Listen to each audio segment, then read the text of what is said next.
Hi everyone, today we have a new video review, and as you can see, this time we are going to talk about fresh release from Miniart. It is made in 1/35 scale, and what we have here is the tank kit.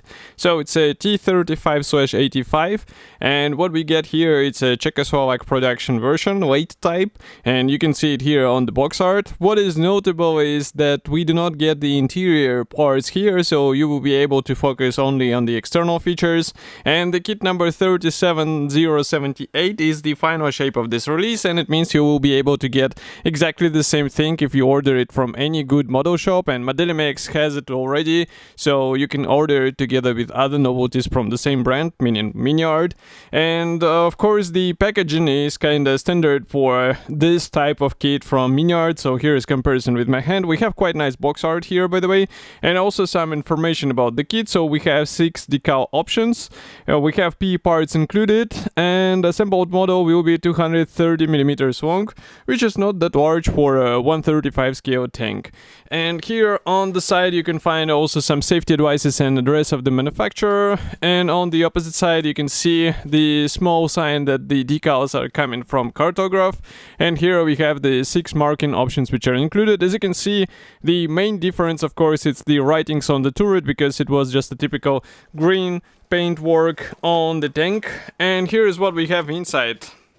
So even though we do not get the interior parts, as you can see, the packaging is almost up to the top, and well, there is plenty of space still, but I would rather check the plastic parts. If you can open the top lid, if seller allows you to do so. If you're ordering it from some internet model shop, then just ask them to pack it carefully so that you won't get any unpleasant surprises. And as you've seen, my parts are looking more or less okay, and it looks like we have actually 2 plastic bags in 1 plastic bag. Here you can see it coming off, so this is also something to remember. Actually there are 2 plastic bags and 1 small plastic bag with a clear plastic sprue, so we will check it closer in a second. First of all, maybe I'll open this plastic bag. As you can see here, we have the narrow plastic sprue with some of the suspension parts or drivetrain parts, and this one should be actually easier to open, maybe even without scissors, because it's just sealed again. And I can also remind you that I was checking the previous versions as well of this tank, so in case you are interested, you can find them easily on the same YouTube channel, and they are worth checking because there were some interesting modifications of this PEMOS tank. So here we start with the 2 small plastic sprues. Maybe I'll open the lenses so that you can see more. And here, as you can see, we have the road wheels and idlers, and also there is 1 more type of sprue, actually 2 more, so just give me a second to take them out. They're very tiny, that's why I'm trying to pick them out with my hands, and here you can see all 4 types at the same time. So these parts are looking quite good in my opinion. It's just a matter of not breaking or losing anything, because there are no spare parts in this kit, and in case you break something you will have to fix it somehow. And also the installation should be quite easy, because as far as I remember, the design is well thought through and you have the guiding elements. And in case you are interested in how this kit gets together, I have the build review on the channel which you are watching right now, so definitely check it out, because it was quite an interesting experience. And I was actually building the version without interior, so it will be even more useful for you to understand how this kit is designed and what is actually copied here and how it will be assembled together. So next, I'm moving these plastic sprues aside, and I will show you the first large plastic frame. So here we have the hull parts, and maybe it will be necessary to zoom out a bit. Now you can see what we are talking about here. So this is the top hull section. As you can see, it is molded together with the side skirts. Also here we have the side walls for the lower hull section, and also we have some pre-molded features. So if I zoom in and show you this top area, as you can see, we have really good surface details, and of course this engine bay area, it is molded separately, so do not worry, it will be replicated even better with help of such parts division. And I would say it's somewhat classic for T-34, so it's not something special or unusual here. Next, we have some interior parts.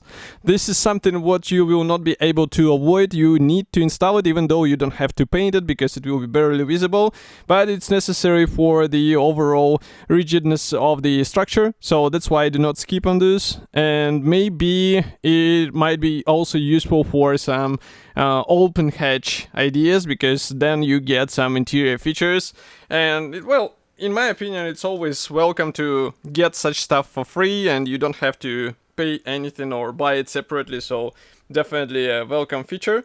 Now I'm trying to pick the road wheels, which are supplied on several plastic sprues.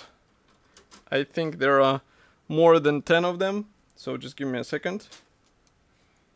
I'll just move them aside. So the road wheels come on this sprue MB, and if I zoom in, you can see here that we have the guiding elements, which will help you with the proper alignment. And if I flip it over, you can notice, of course, that the rubber sections are pre-molded, so you need the circular masks or the pointed brush in order to paint it. And we also have some features pre-molded on the rubber bands, so this is also a great attention to the small details. And in 1/35 scale, it's quite important because it's noticeable after you apply some weathering, after you do some additional tweaking, so definitely a welcome thing to have. Next, we also have the suspension parts. So as you remember, we have these special turrets which are installed inside hull, so these shock absorbers will be actually installed inside them, and also suspension arms are molded separately. This might be actually useful for some diorama ideas when you need to position them separately, then it's definitely a good thing to have.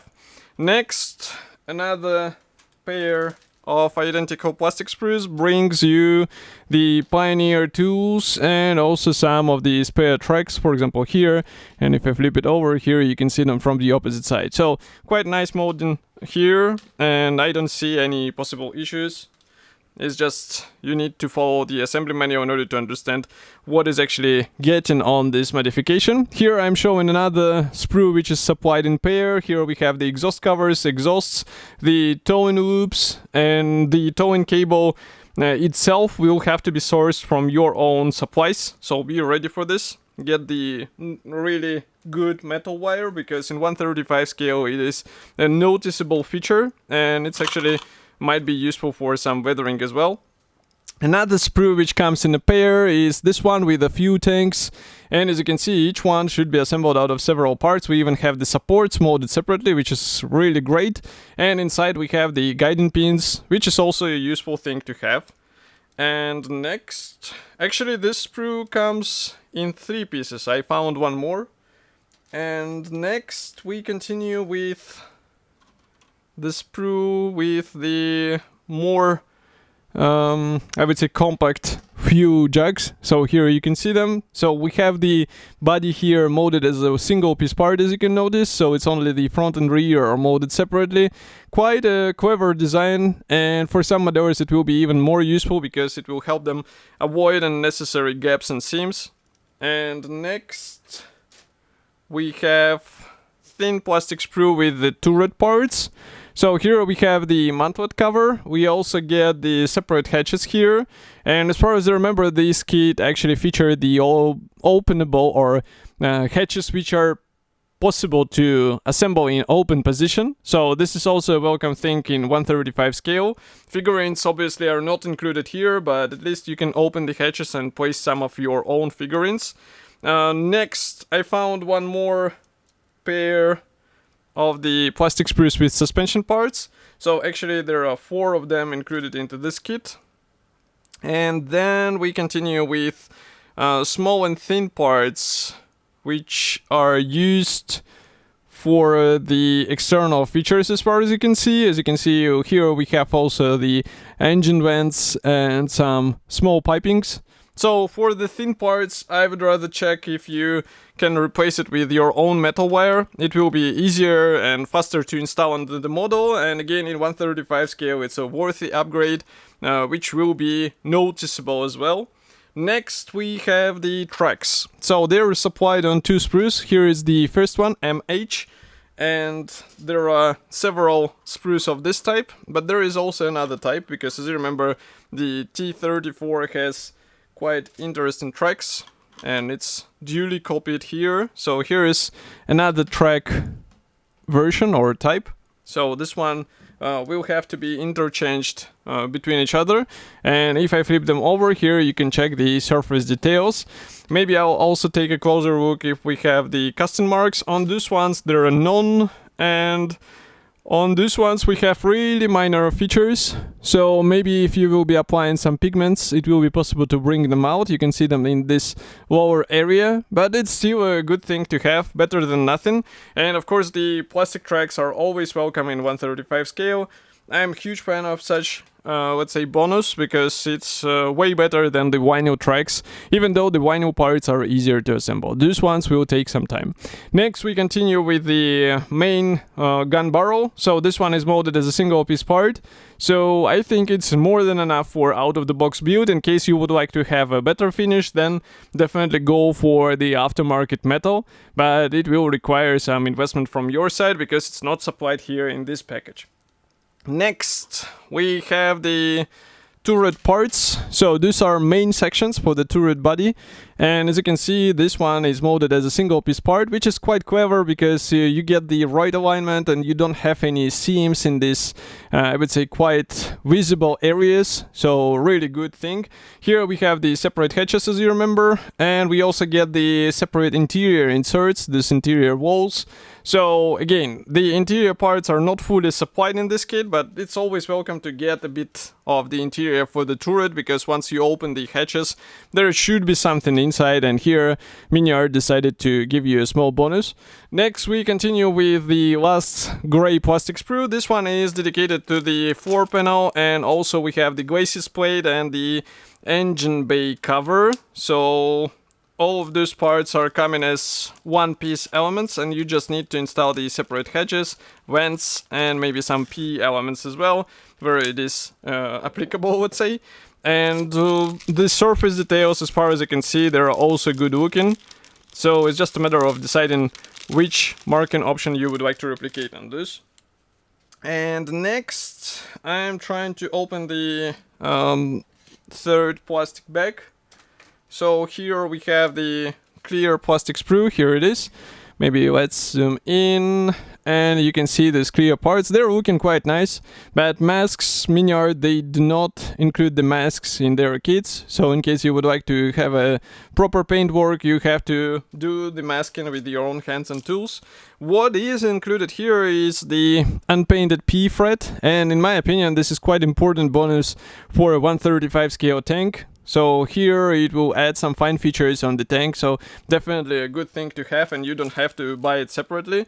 And one more thing is the decals. As you remember, they are coming from Cartograph, so I will show them in a second. Here they are, and these are white writings. In some cases you can replicate them with the pointed brush and white paint, but this is already really depending on your scale of the skills, let's say, and overall experience with such stuff, because it requires a steady hand and also good references so that you know where to place it. But as for the references, you can also use the marking guide, which we will find in this assembly manual, which is a standard thing for Miniart. As you can see, it's a large brochure. Here is the first pair of the marking options. This one was on the box art. Here we also have the parts map, and next, again, the parts map and the overhaul. Actually, this is the floor panel assembly process starting. Next, we continue with the sidewalls and the suspension columns. Here you can see the glacis plate. Do not forget to drill the holes, because this will be necessary to install some of the external elements, and they are not pre-drilled. You only have the guiding, let's say, recessed points. Next, the same applies to the sidewalls and to the glacis plate. So here you have the clear instructions what you have to drill, and do not hurry with this, because sometimes you can drill out some extras which are present here, and I also did so. Here we continue with the rear engine bay wall, so armor wall, and here we also use the small few tanks but I think the side tanks will be also used here. So this is the engine bay cover. Then we have also the PE parts being applied onto this engine bay mesh. And then we have the front mud guards, again employing some PE parts for the clamps. Here we also have clamps for the spare tracks. And next we continue with the towing cable. So as I said, for the towing cable you have to source your own metal wire. And next, here you can see again some metal wire will be needed, or this is the PE part. It's not clear. Maybe it's a PE part, but as you can see, even this side fuel tanks, they are using the PE clamps, which is quite nice, but it will require some steady hands as well, maybe also pointed tweezers. Here you can see how the tracks should be assembled, so you use 36 links of each type. And then we start assembly of the turret, and as you can see here, not that much is going inside, but at least we have this interior walls. Next we also install the main gun, and here you can see the final steps, which are the canvas installation and the turret installation on the hull. Here you can see also two marking options with Lidice and Leżaki markings. And here is another one, another pair with 216 and no writings at all. So overall it looks like another nice version of the famous Soviet tank in 1/35 scale, and it's already available, so you can get it in Modelimex. Of course, I will be happy to hear your opinion, so do not forget to write it here in the comment section below. And I will see you in the next video review as usual. Thank you for joining me today, and bye.